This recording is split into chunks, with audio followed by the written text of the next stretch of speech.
महावितरण कंत्राटी कामगारांचे ठाण्यात हल्लाबोल।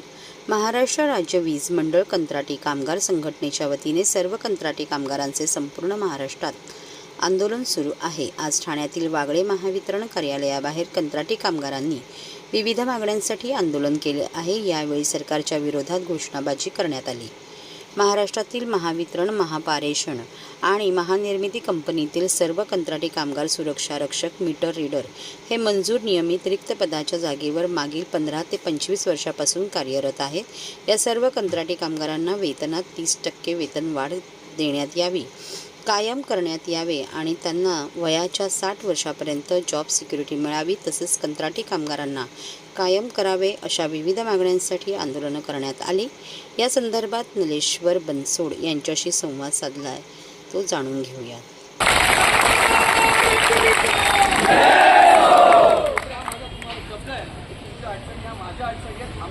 महावितरण कंपनीमध्ये आणि पूर्वीच्या विद्युत मंडळामध्ये गेल्या अनेक वर्षापासून या ठिकाणी कायम कामगाराच्या भरतीच्या व्यतिरिक्त कंत्राटी कामगार आउटसोर्सिंग या पद्धतीनं या ठिकाणी कामगार काम करत आहे।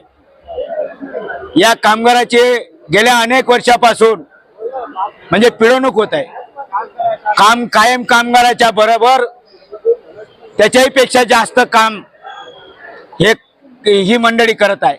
या संपूर्ण महाराष्ट्राचा वीज वितरणाचा डोलारा एकीकडे 80,000 परमनंट कामगार, 42,000 परमनंट कामगार आणि 42,000 कंत्राटी आउटसोर्सिंग कामगार अशी परिस्थिती या ठिकाणी आहे। आणि या कामगाराच्या भवितव्याचा प्रश्न गेल्या अनेक 20-25 वर्षापासून निर्माण झालेला आहे। अनेक वेळा या आंदोलनाच्या माध्यमातून या सरकारला, आता पूर्वीच्या सरकारला यांच्या बेसिक मागण्याकरता आम्ही लक्ष करत आहोत।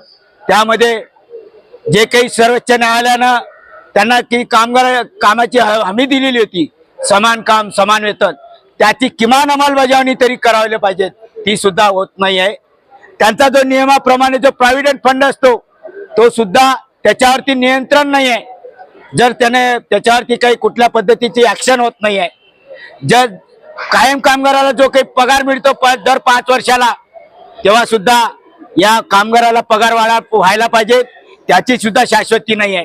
आणि जे वर्षानुवर्ष या नियम असा सांगतो, कायदा असा सांगतो, 365 दिवस जे सतत काम चालतो त्या कामगाराला कायम काम दिलं पाहिजे, कायम कामगाराची शाश्वती दिली पाहिजे, ही किमान बेसिक मागणी।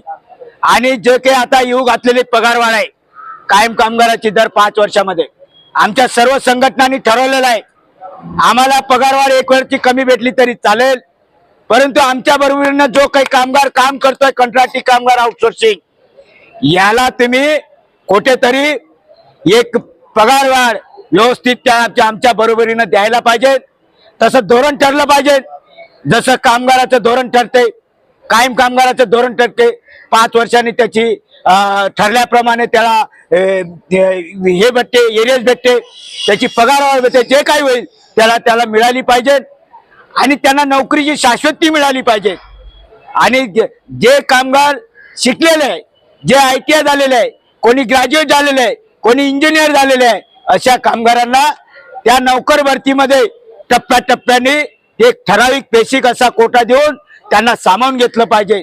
जोपर्यंत तो कामगार सामावून घेतला जात नाही तोपर्यंत 60 वर्षापर्यंत त्याला कायम रोजगाराची हमी मिळाली पाहिजे। जो काही मधला मेटर आहे तो मेटर ठेकेदार त्याला काढून टाकलं पाहिजे आणि सरळ पूर्वीप्रमाणे जो काही एनिमार भरती या ठिकाणी होता त्याप्रमाणे त्याला भरती करून शाश्वत नोकरी मिळाली पाहिजे।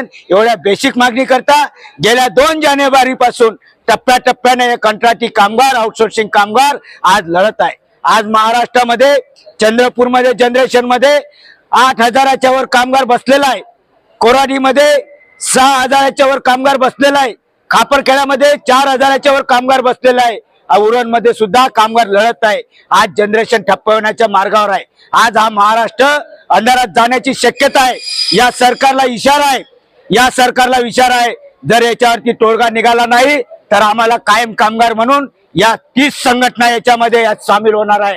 तेव्हा या सरकारला निवारणाचा विषय आहे. आमचा अंत बघू नका, यांच्या भविष्याला कुठेतरी शाश्वती द्या, एवढंच आमचं या निमित्ताने सांगण्यात आहे. म्हणून कालपासून हा बेविरुद्ध संप पुकारलेला आहे.